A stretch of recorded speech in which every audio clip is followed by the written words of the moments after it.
Je to hezký kus dřívka, tak se na něj něco nakreslíme. Tímto fixíkem. Tátada. Ještě obličej mu uděláme. Vlásky.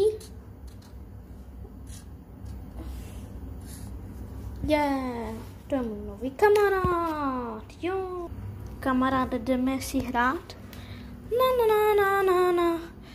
Jo, jsme kamarádi.